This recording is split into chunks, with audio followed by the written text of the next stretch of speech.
इसके अलावा इससे लोगों को स्ट्रोक्स भी होते हैं और किडनी फेलियर भी होती है।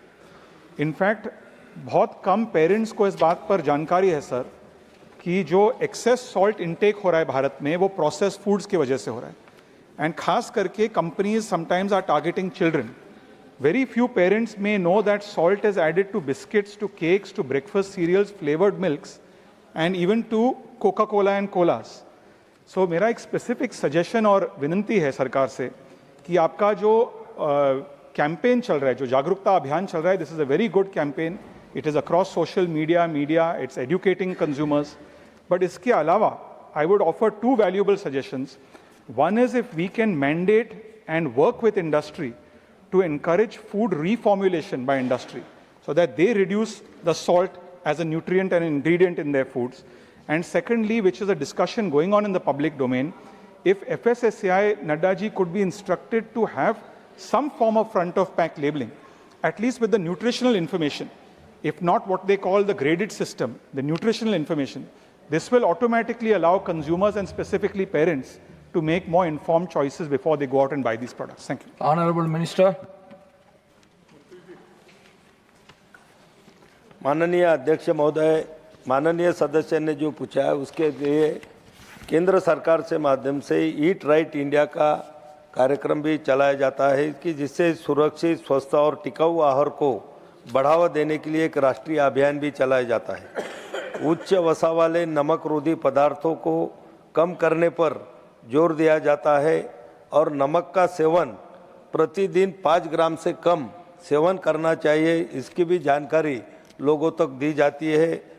खाना पकाने में नमक कम करें, खाने के अतिरिक्त नमक का प्रयोग न करें, नमकीन खाद्य पदार्थों का सेवन सीमित करें और खासकर उसका जो लेबल होता है उसका जो जानकारी होती है उसे पढ़े।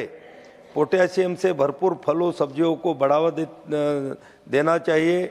आहार में क्रमिक परिवर्तन के लिए आज से थोड़ा कम ये भी अभियान हमारे देश में चलाया जा रहा है और FSSAI खाद्य पदार्थों के पुनर्गठन और स्वास्थ्यवर्धक विकल्पों के पर भी उद्योग के साथ मिलकर काम किया जा रहा है।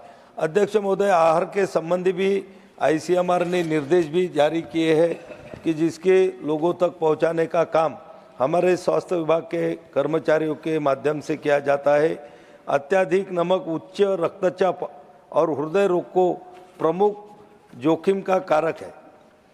घर का बना खाना खाने को प्रोत्साहित करें। सुगंध के लिए जड़ी बूटी, मसालों, नींबू का प्रयोग करें।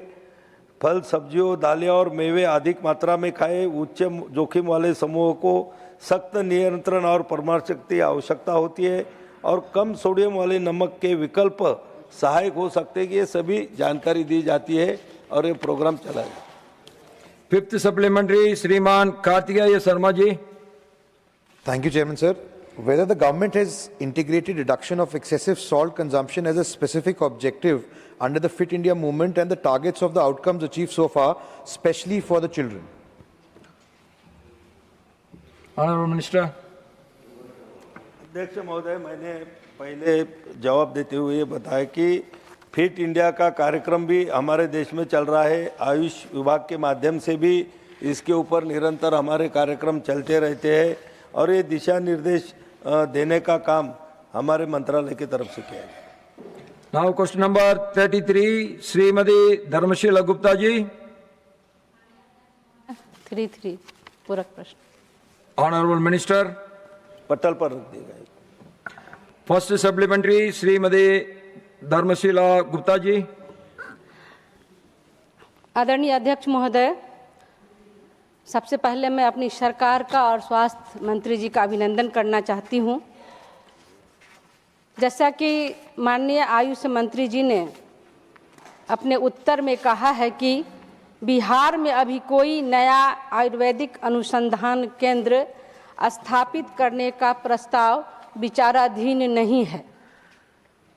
मैं आपके माध्यम से माननीय मंत्री जी से पूछना चाहती हूं, क्या सरकार ने बिहार की विशाल जनसंख्या और वहां आयुर्वेद की लोकप्रियता को देखते हुए कोई गैप एनालिसिस किया है जिससे यह पता चल सके कि क्या मौजूदा केंद्र राज्य की जरूरतों के लिए पर्याप्त है।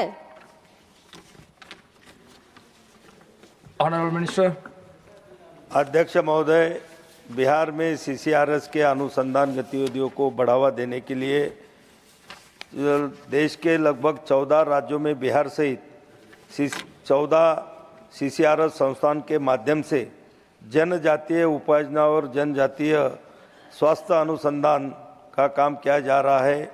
लगभग 18 राज्यों में 20 सीसीआरएस संस्थानों के माध्यम से अनुसूचित जाति उपयोजना के भी काम किए जा रहे हैं। बिहार में जो आयुर्वेद का काम चल रहा है, तो बिहार में लगभग आयुष्मान आरोग्य मंदिर के 294 आयुष्मान आरोग्य मंदिर के माध्यम से भी वहाँ पर हम लोगों को सेवा दे रहे हैं, और एक 50 बेड वाला भी पटना में आयुष अस्पताल काम शुरू है, और 241 आयुष डिस्पेंसरी भी वहाँ पर है, और आयुष शैक्षणिक संस्थानें भी साथ है।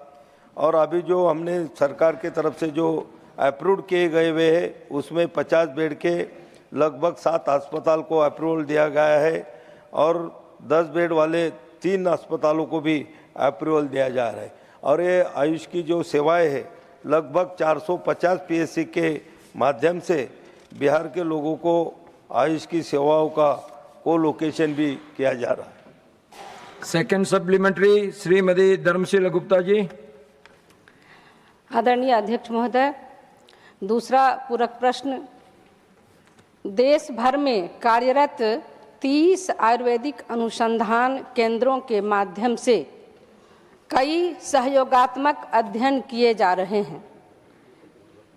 क्या सरकार इन केंद्रों में किए गए अनुसंधानों को बाजार के लिए तैयार उत्पादों में बदलने के लिए निजी क्षेत्र के साथ कोई साझेदारी कर रही है, ताकि आम जनता को इसका सीधा लाभ मिल सके। Honourable minister.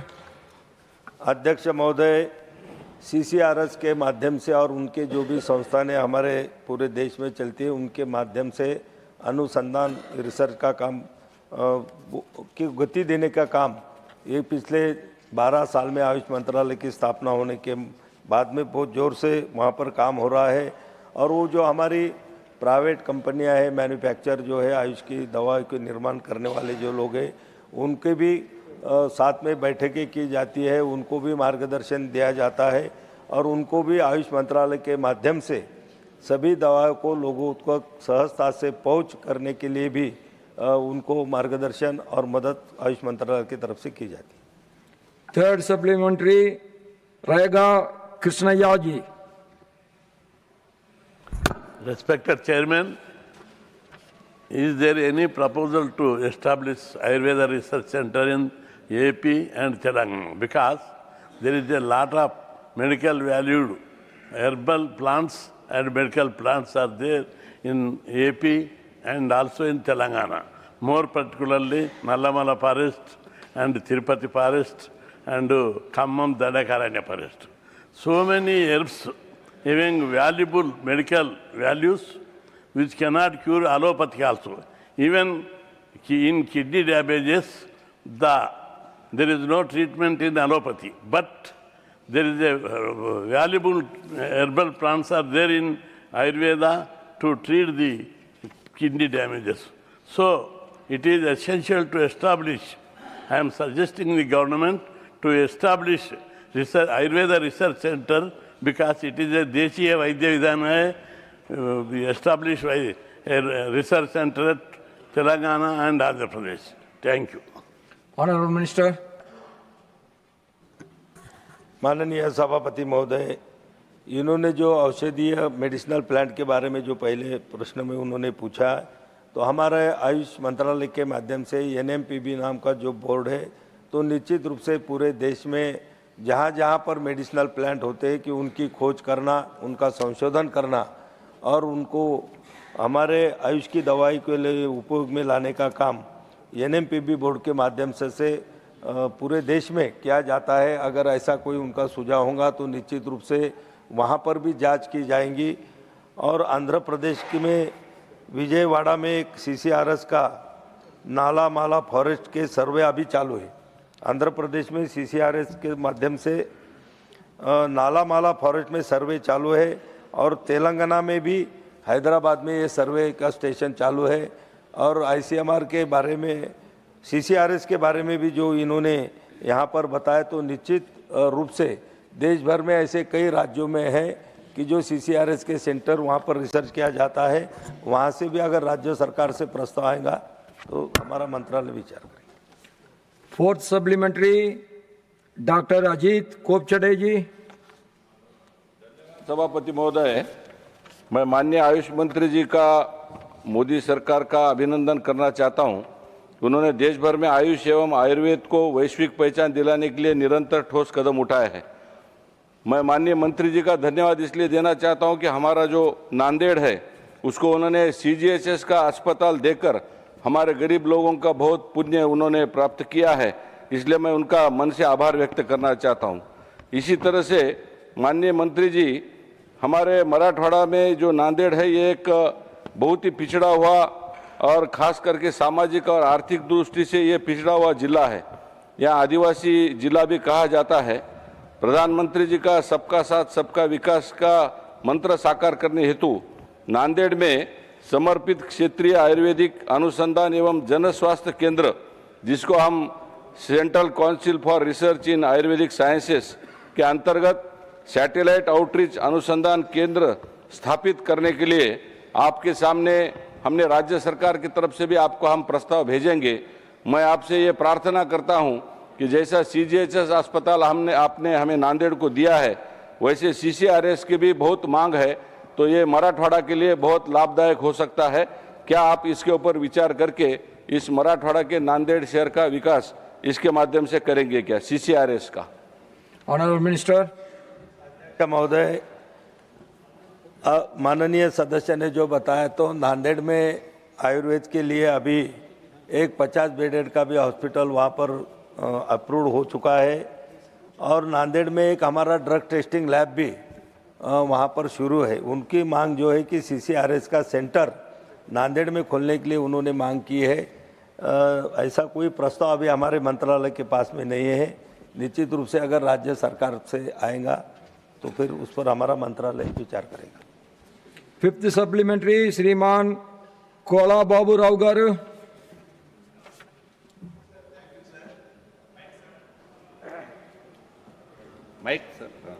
Regional Research Institute for Homeopathy in Gudivada, AP, has been chosen to be developed as Center for Excellence in Rheumatology. What is the status of this? And further, the ministry approved setting up of a government naturopathy and yoga medical college at Visakhapatnam, AP. I would like to know the status of this college and by when it becomes functional. Thank you. Honourable minister. अध्यक्ष महोदय, माननीय सदस्य ने जो पूछा वो प्रश्न से संबंधित नहीं है, लेकिन उनको अगर कोई जानकारी लगती है तो जरूर मुझे पत्र लिखे या मिले, उनके बारे में सभी जानकारी मैं उन्हें दे दूँ। Now question number 3-4 Shrimati Seema Dwivedi ji. Seema Dwivedi. Honourable minister.